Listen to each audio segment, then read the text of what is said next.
not really heading down the highway, looking for adventure. It's wild that comes away. Yeah, Johnny gonna make you humble.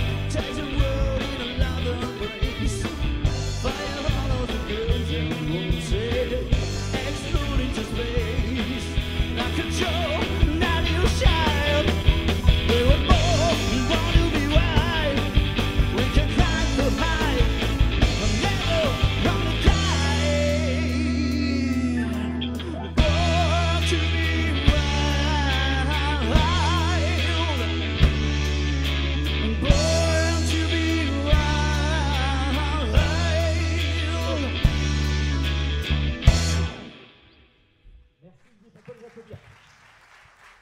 Merci.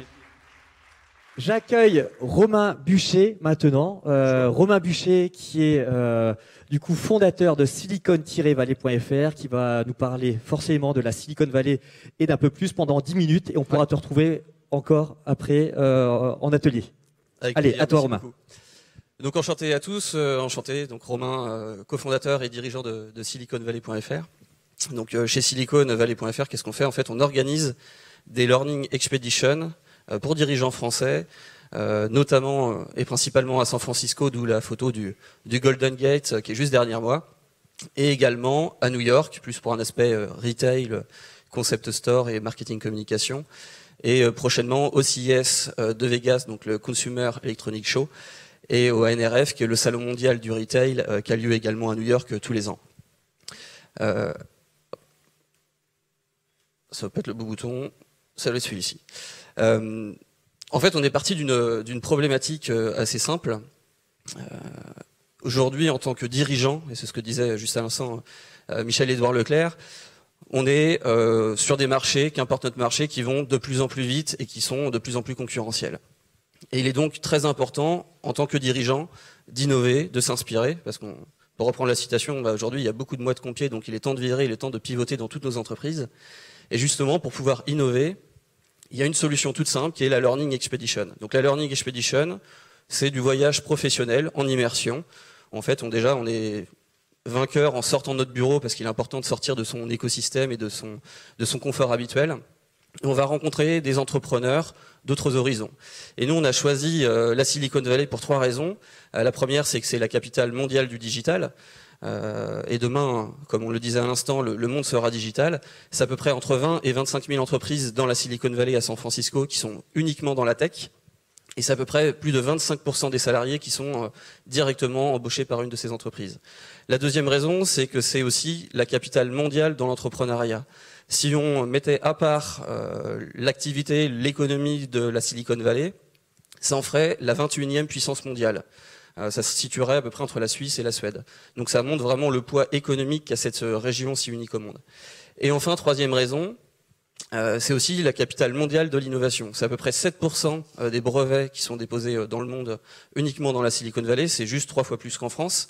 Et c'est aussi l'endroit numéro 1 dans le monde où il y a de l'investissement. C'est à peu près 30 milliards par an sur les 130 milliards qui sont investis tous les ans dans la Silicon Valley, dans le monde entier. Et nous, justement, ce qu'on propose aux dirigeants français pour pouvoir découvrir cet écosystème, non pas, on va pas faire du tourisme, on va pas vous faire visiter la Silicon Valley, on vient vraiment emmener des dirigeants de PME, de PMI, même de TPE. C'est vraiment sur ce type d'entreprise qu'on a voulu se focaliser parce qu'ils n'ont pas forcément accès à tout ça.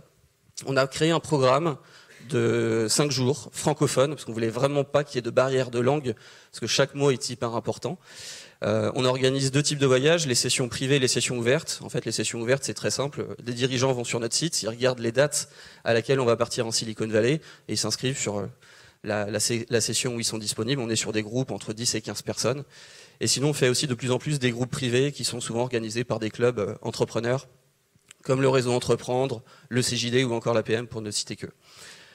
Ce voyage, il est axé autour de 3 grandes thématiques. La première, c'est la rencontre entrepreneuriale. On va rencontrer beaucoup de dirigeants, comme je vous le disais, francophones.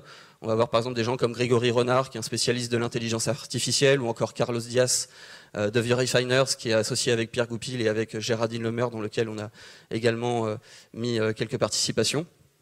Donc ça, c'est la première partie. La seconde, c'est lié à la formation. On vient aussi vous former au pitch, au marketing digital, au growth marketing. Et enfin, la troisième partie, c'est des visites de lieux tendances et innovants et de concept store. Et en fait, à la fin de ce voyage, parce qu'il faut vraiment que le voyage reste qu'une première étape, on fait un débrief. J'ai réuni tous les participants et je leur pose 3 questions. La première, c'est quels étaient les effets waouh pour vous de la semaine. Donc ça, c'est plus pour nous, pour améliorer notre prestation. Et la seconde question, c'est qu'est-ce que tu as appris pendant ce voyage? Et en fait, de par ces réponses, j'ai créé une conférence qui s'appelle « Comment penser et agir différemment pour inventer les business de demain ». Et je vais faire ma petite promo, j'anime un atelier à 11h30 sur cette thématique-là. Et là, je vais vous rétribuer juste après les premiers enseignements. Et la dernière question que je leur pose, c'est qu'est-ce que tu vas en faire dans ton entreprise? Parce qu'il faut vraiment que ce voyage ne reste qu'une première étape. Venir à San Francisco, c'est bien, mais derrière, pivoter dans son entreprise et mettre des choses en place, c'est vraiment hyper important. La première chose, hop, juste la slide d'avant, s'il te plaît. La première chose qu'ont vraiment découvert les entrepreneurs français que j'ai emmenés là-bas, c'est l'état d'esprit qui régnait dans la Silicon Valley.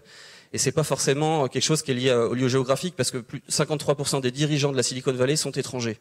Donc c'est vraiment eux qui ont créé cet écosystème, cet état d'esprit.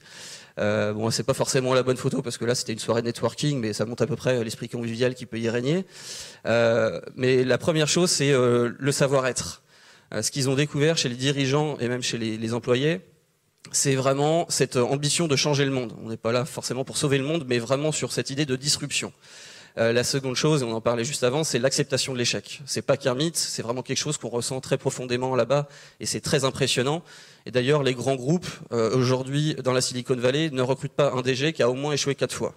Donc ça prouve qu'ils font plus confiance aux gens qui ont échoué qu'aux gens qui ont réussi immédiatement. Et la dernière chose, c'est de dire que tout est possible. Il n'y a vraiment pas de barrière dès le début qui limite leur projet. Vraiment, ils sont ouverts à beaucoup de choses. Au-delà de la partie savoir-être, il y a aussi la partie communautaire. J'aime pas faire des comparaisons entre ce qui se passe ici et ce qui se passe là-bas, mais il y en a une qui est vraiment très marquante, c'est que dans la Silicon Valley, on est très sur la communauté. Où en France, on va être un peu plus club. On a beaucoup de clubs d'entrepreneurs pour en faire partie. C'est